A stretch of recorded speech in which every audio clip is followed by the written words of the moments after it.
খুনের তাদের যে অ্যাটাক করা হয়েছে সেগুলো বললো। এই মামলাটা তো হয়েছে আপনার 11 তারিখে, 11 অক্টোবরে। এটা তো 5 তারিখের পরের ঘটনা। এটা তো ভুল বলছি, আমি তা বলিনি যে 11, আমি বলছি আমার বিরুদ্ধে এরকম আপনি মামলা বলেছেন, কিন্তু এটা তো স্বীকার করতে হবে। এই আছে সরকারি আচ্ছা, আমাকে একটু বলতে দেন, এই হত্যা মামলাটা এই অভ্যুত্থানের পরবর্তী সময় হয়েছে, এবং এই হত্যা মামলায় একজন মিডিয়া কর্মী, দীপ্ত টিভির সম্প্রচার কর্মকর্তা তানজিল জাহান তামিম, উনি হত্যা হয়েছে। আচ্ছা, আমি আমার জায়গাটুকু বলেনি, তারপরে আপনি আমার জায়গাটুকু বলেন। সেটাই তো বলছি। তামিম হত্যা হলো, আমরা তখন একটা সিসিটিভি ক্যামেরার ফুটেজ দেখেছি, সেটা পরবর্তীতে ওই ফুটেজের সিসিটিভি ক্যামেরাটাই ডিভিআর মেশিনটাই গায়েব হয়ে গেছে। আপনারা মানে গুগলে সার্চ দিয়ে দেখেন রবিউল ইসলাম রবির এই কাহিনী দিয়ে, আপনারা নিউজগুলো পাবেন। সমকাল, প্রথম আলো, সব জায়গায় নিউজ হয়েছে, এবং তাকে তখন সাংবাদিকরা মানে পুলিশ খুঁজে পাচ্ছিল না, এবং প্রাথমিক সংশ্লিষ্টতা পুলিশ পেয়েছে, সেটা লিখিত আছে। তো তারপরও মানে তিনি কোন শক্তি বলে, কোন জায়গা বলে এখন টকশোগুলোতে ঘুরছে, টকশোতে ঘুরে ঘুরে আসলে এনসিপি কে বলছে যে অনিবন্ধিত দল, আমার মনে হয় জায়গা নেই। না আমি আদালতে আমরা একটু আলোচনাতে আগে যাই। সেই জায়গায় আপনাদের দায়িত্বশীল ভূমিকা পালন করতে হবে। তো আপনারা আমার বিরুদ্ধে এরকম অভিযোগে উপযুক্ত এরকম মানুষকে আপনি কেন অ্যালাউ করবেন? প্রমাণিত হলে তারপরে যদি এটা না আপনি অভিযোগ হলে একজন মানুষ আমরা কিন্তু আপনাকেও জানিয়েছিলাম যে আপনার সমালোচক কে থাকবে। আপনি আপনার বিরুদ্ধে অভিযোগ হলে আপনি কেন অভিযুক্ত মনে করছেন? আমাকে একটু বলতে দেন ভাই, আমাকে একটু বলতে দেন। না বলতেন, আপনি তো এক্সেস একটু বলতে দেন, আপনি টাইমে বলছেন। আপনি এটা আইনি ম্যাটার, এটা তদন্ত। রবি ভাই, আমরা এক এক করে যাই। জি, নো আপনি রুল কমিটি সাহেব মানে প্রেস কনফারেন্স করে আপনার সব পদ স্থগিত করেছে, আমি তো বলছি স্থগিত করেছে। সেটা যে আপনি উঠিয়ে ফেলেছে, এটা কোথায় লিখেছে? কোথায় ওটা লিখেছে? আপনি বলেন যে স্থগিত উঠিয়ে ফেলেছে। হ্যাঁ, উঠতে হয়েছে তো। কোথায় উঠিয়েছে? কোথায় উঠবে মানে? আপনার যেরকম প্রেস কনফারেন্স করে একটা ফরম্যাট দিল, লিখিত কোনো জায়গা নেই। এটা মিডিয়াতে নাই, এটা মিডিয়াতে নাই। এটা আমাকে চিঠি দিয়ে অবগত করেছে। আচ্ছা, তাইলে এটা আপনি কাইন্ডলি একটু আমাদের সামনে বা জনগণের সামনে দিন। এটা আপনি অবশ্যই দিন। আর আমি তো জবাব দিই না আপনার কাছে। এবং এটা তো বিচারাধীন। এটা আমার কাছে জবাব দিন, আমার দলের কাছে জবাব দিতে হবে না। আপনি পাবলিকে কেন বলবেন? আমি পাবলিকে কেন দেখাবো? এটা আমার দলের ম্যাটার, আপনি কেন বলছেন? আচ্ছা, জানানো উচিত, তাই না? জনগণের কাছে জানানো আমার স্থগিতাদেশের ব্যাপারে আমার দলের আমরা একটু সামনে আগাই। জনগণের কাছে জানানো। না আপনি কেন জনগণের কাছে?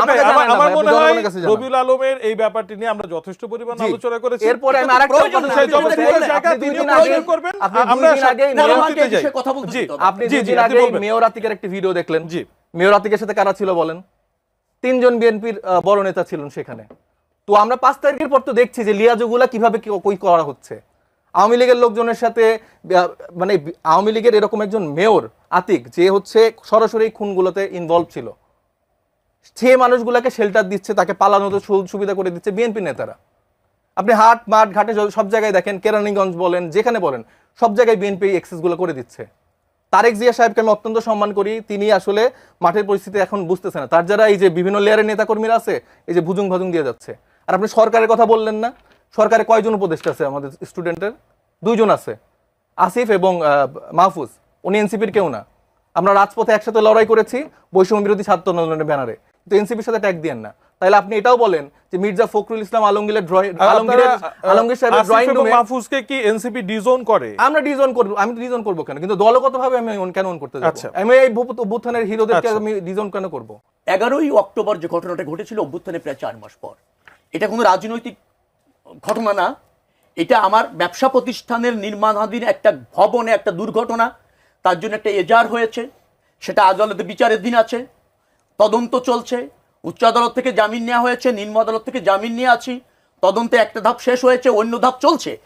একটা মানুষের বিরুদ্ধে অভিযোগ হওয়া মানে সেই লোক দায়, এইটা যারা বলে রাজনীতি করতে চায়, বিতর্কিত করতে চায় কোনো নেতাকে, তাদের রাজনৈতিক জ্ঞানেরও অভাব আছে এবং রাজনৈতিক দেউলিয়ত্ব এক ধরনের। আমার বিশ্বাস এনসিপির এই ত্যাগী উদীয়মান নেতারা, এই রাষ্ট্রের বিভিন্ন মানুষ, প্রতিষ্ঠিত মানুষ যারা গণ আন্দোলনে স্যাক্রিফাইস করেছে, দীর্ঘদিন রাজনীতি করছে, প্রায় 38 বছর রাজনীতির জীবন, আমার মতো একজন ক্ষুদ্র কর্মীর বিএনপির, সেগুলিকে বিতর্কিত করে জনমত পাওয়া যাবে না, রাজনীতিতে প্রতিষ্ঠিত হওয়া যাবে না। ব্যক্তিগত আত্মমান বাদ দিতে হবে। সেটা সেনাবাহিনীর প্রধান বলেন, আমি বলি, শেখ রবিউল আলম বলেন, আর তারেক রহমান বলেন, আর সালাউদ্দিন সাহেব বলেন, মহাসচিব সাহেব বলেন, এর বাদ দেন। তাদেরই জন্ম দেওয়া শেখ রবিউল আলমের ছেলেও, এই ছেলে মেয়ে দুজনেই এই গণ অভ্যুত্থানে অংশ নিয়েছে। মানে তাদেরও জন্ম, মানে এখনকার যারা এনসিপির নেতা, তাদেরও বাপ বয়সী লোকেরা, তাদেরও মানে 3 যুগের স্যাক্রিফাইসের ফলে এই রাজনীতি, এই দেশ, এই সংগ্রাম।